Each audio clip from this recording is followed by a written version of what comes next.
میرے اللہ مجھ پر رحم فرما۔ مجھے وہ دن بھی یاد ہے جب میں نے سیاسی زندگی اختیار کی، لوگوں سے ان کی خدمت کے بہانے تقویت لے کر انہی کے خلاف استعمال کی۔ غریبوں نے مجھے طاقتور بنایا اور میں نے ان لوگوں کی زندگی میں کوئی روشنی نہیں کی۔ میرے اللہ، میں آج تسلیم کرتا ہوں، کاش میں حکومت کرنے کی بجائے خدمت کرنے کی خواہش کرتا، کیونکہ خدمت مجھے تیرے قریب رکھتی اور حکومت اپنی انا پروری کی وجہ سے تجھ سے دور کر گی۔ میرے اللہ، اس بات کی معافی چاہتا ہوں، آج میرے پاس کوئی دعا نہیں کہ میں اپنے کسی منصوبے کی کامیابی کے لیے کچھ عرض کروں، صرف اور صرف اپنی کوتاہیوں کی معافی۔ میرے اللہ، میری یہ دعا ہے، ڈوبتے سورج کی آخری دعا، کہ مجھے عطا فرما وہ نعمت جو آج تک میں مانگ نہیں سکا۔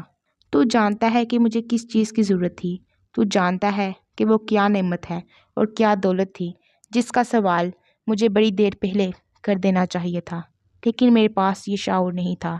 میری مراد ہے کہ میرے مولا مجھے ڈوبنے سے پہلے اپنے محبوب صلی اللہ علیہ وآلہ وسلم کا جلوہ دکھا۔ یہی جلوہ مجھے آخری نعمت کی تمنا کے طور پر درکار ہے۔ تو نے مجھے بہت کچھ دیا، مجھے یقین ہے کہ تو نے مجھے معاف فرما دیا ہوگا۔ مجھے یقین ہے کہ جس پر تیرا رحم ہوتا ہے اسی کو توبہ کی توفیق ملتی ہے۔ مجھے اس بات کا قوی یقین ہے کہ تیری رحمت کے دروازے سے کبھی کوئی سائل خالی نہیں گیا۔ بخشش کے طلبگار بس ندامت کے اظہار پر ہی سرشار کر دیے جاتے ہیں۔ جس نے منجدار میں تجھے پکارا اس کا بیڑا ہمیشہ پار ہوتا ہے۔ میرے مالک، مجھے سمجھ آ رہی ہے کہ پکار تیرے قرب کا اظہار ہے۔ میرے مالک، میں نے پکار کی، تیرے دربار میں سوال کیا ہے کہ وہ جلوہ مجھے عطا فرما۔ ہاں، یہی جلوہ۔ تیری مہربانی کے لیے میرے سجدے حاضر، میرے دل کے سجدے حاضر، میری روح کے سجدے حاضر۔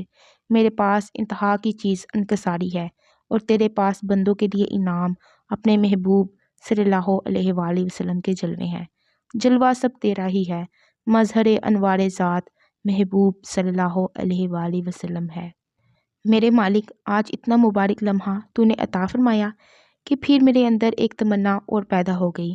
جی چاہتا ہے کہ اب تمنا کا اظہار نہ کروں، لیکن مجبور ہوں۔ میں چاہتا ہوں کہ جن جن لوگوں سے جو جو کچھ کیا ان کے پاس جا کر دست معافی طلب کی جائے۔ بس میرے مولا، اس ڈوبتے ہوئے سورج کو ڈوبنے سے بچا، مجھے پھر اپنے سفر پر روانہ کر، مجھے کھوئے ہوئے مواقع کے باوجود ان لمحات کو پھر سے گزارنے کی توفیق دے جو گزر چکے ہیں۔ بہت کچھ چھن گیا لیکن ابھی اور بہت کچھ باقی ہے۔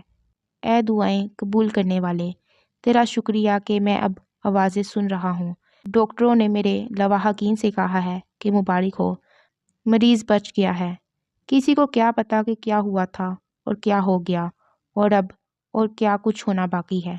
تیرا شکر ہے میرے مولا، اس عظیم احسان کا شکر۔